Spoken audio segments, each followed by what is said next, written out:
Hello, and welcome back to Coin Lady channel. What do you expect XRP to accomplish? When will we see another bull run? Not everyone agrees, though. There was no clear victor in this case. The range is from $5 to $20. It seems to be rather evenly distributed. We are a large group with an uncertain future. And XRP, in my opinion, is rather robust. Because when you consider the crypto market, you wonder if it has the potential to expand to $6 trillion or $10 trillion. You can set some rough goals for Ethereum by comparing it to Bitcoin's historical performance and your predictions for the future of this market. It's clear that XRP is unique. We remember that they were unable to trade in the US when it was withheld the last time. How feasible is it for us to make up that distance? Can we get back to where we should have been? And then multiply that by a couple other numbers. Where do we go from here? I anticipate a lot of fireworks. It's a lot of fun. Again, I'd like to hear your thoughts on what you think the broad price goal should be for XRP during this forthcoming bull run. And tell me what you find intriguing about it. There are moments when Twitter deviates slightly from YouTube. So I want to hear from you, top member. I've always thought that threats to defund the SEC were empty, but maybe this time they'll actually be effective. He is essentially proposing to starve the SEC's anti-crypto campaign of resources. Has Kenny been shaving? The SEC is allocating funds toward their assaults on exchanges like Coinbase and Binance. What about the other, larger crypto firms that exist? And if you're a con, wouldn't it open the floodgates for everyone? Otherwise, do you have the freedom to do your job without fear of reprisal? What, you think the SEC won't go after you? What is the rationale for this? I'm not sure how serious this is. However, that is a novel approach. As I've consistently maintained, defunding the SEC would be disastrous for retirement funds and the global stock market. You know, that would be risky. You need an SEC. Is there a way to put a temporary stop to using funding for litigation against crypto companies while Congress addresses the issue? Congress, in my opinion, needs to get moving, but doing so is difficult given the current political climate. If you can get the president to sign off on something, you can collaborate with the Senate on it, but you still have to pass crypto regulations without any more excuses. When are they going to launch what is supposedly an open toxic Grayscale on-the-spot Bitcoin ETF effort in the United States? Grayscale? I don't know whether they'll allow that. Put their ETF in competition with BlackRock's Integrity and the other major players? Is there any truth to these open negotiations? Or is this akin to the situation in Braveheart? Do you recall when they first started talking openly? You know, the peace talks. And then he's killed everyone in the room? Instead of seeing the SEC as neutral, I see them as potentially spiteful. Since Grayscale has been around for a long time and GBTC can be traded on exchanges, I hope they obtain their own ETF. If you want to invest in cryptocurrencies directly, opening a brokerage account is your only option.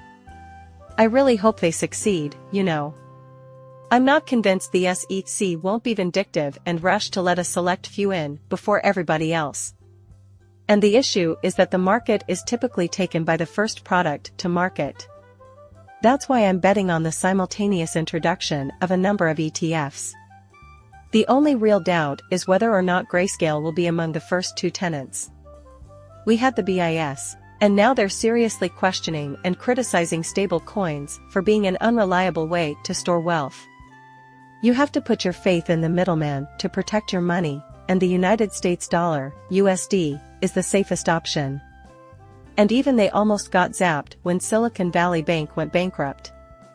Those deposits were safe and sound, thankfully, because they were guaranteed. Again though, there is always some measure of risk involved when putting your faith in someone you know. Don't care who it is, really.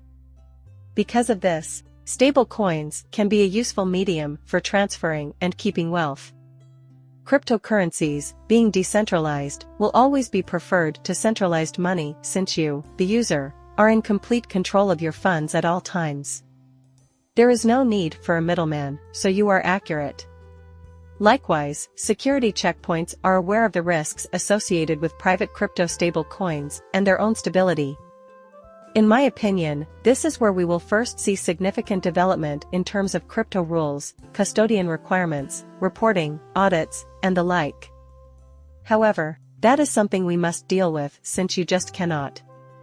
Especially when dealing with Tether, it's impossible to know for sure that the stable currency's purported support is actually being held by the middlemen. When compared to other stable coins, the situation is significantly worse. This is an area that might use some improvement, but stable coins will always carry more of a risk. Because of this, we have confidence that crypto will survive in the long run. With their Swiss-based partner, HSBC will roll out new services, one of which is digital asset safekeeping for tokenized securities. Furthermore, the newest blockchain service should launch in 2020. For HSBC, a giant worldwide rippling partner working on big things here. And now comes my chum Mr. Use Case, who isn't entirely wrong. But now we can all rejoice since HSBC has said it will act as custodian for digital assets. Isn't it going against the spirit of crypto? And, well, yeah, that's the whole point of crypto, right? When you have the keys, nobody can touch your money or your value. In all honesty, that is the case. Even for large individual investors, it's not safe, you know. Crypto is more risky than even cash, and there are use cases where you need custodians, like if you have a pension fund or endowment fund and I can put $50 billion on a Ledger Nano and put it under someone's pillowcase. Because, you know, if somebody gets a hold of you, for whatever reason, kidnapping, home invasion, etc., they can instantly send your money to the other side of the world. People want to employ custodial services for security concerns, and there's nothing you can do about it. Even if there may not be a perfect use case for self-custody, we're still interested in seeing it developed because we know there are crypto enthusiasts out there who may benefit from it. However, this does not negate the value of imposing security guards. And will create value outside those few specific applications. Remember how crucial it is to keep your own keys, but realize that many individuals choose the opposite and have someone else store their worth, because they are trying to make an investment in it the way you could with a stock or gold. They are afraid of the potential consequences of holding the cryptocurrency, plus have no interest in buying it. For example, I was just logged into my core Litecoin wallet today. After asking myself, what am I doing with this tiny coin, I decided to treat myself to some bling. So it seems I need a secret word or phrase to proceed. I looked in every one of the 10,000 tiny books I keep here in case I jotted down the details, but I can't find them. Whatever the secret phrase is, I must have it stored away somewhere. But how long has it been? And it's not a passphrase, either. I have no idea what this is. I got the stupid Litecoin trapped on my server and I can't pull it off at the moment, so you know that even if you're meticulous and you keep good records and all that, you can still make mistakes. As a result, I need to keep looking for that password, hoping to barter it for some FLR. However, there is a wide variety of equipment available. I believe that this will be C's major news, along with the numerous other organizations, like as BlackRock, Fidelity, and Grayscale, that are beginning to dabble in the realm of cryptocurrencies. Great words from Tom Ember. This was just superb. Go ahead and visit Bill Morgan if you haven't seen it yet. The quickest route to this video. However, wow, Tom Member is really going at it with the SEC. He points out the reality, you know, we don't have clear rules, the SEC refuses to provide us advice. And his words were even more impressive in their impact. He mentions the XRP/Ripple case and how the defendants made false statements. And at this pivotal juncture for crypto XRP, it was determined that XRP is not a security. Ripple. In addition, I believe Tom has done an outstanding job. And the SEC is getting a lot of his support. That's exactly what needs to happen, too. There must be reasonable rules in place. The United States cannot function as a lawless nation. However, we must discover the rule falsehood. In order that genuine business people may use it. Once their behaviors are more obvious, evil actors like Sam Bacon and Fried will be easier to track down. This was brought up by Alex Cobb. I can't believe it's already been a year, but we saw this tweet from SPF, initially competitors attempting to go after us with fake rumors.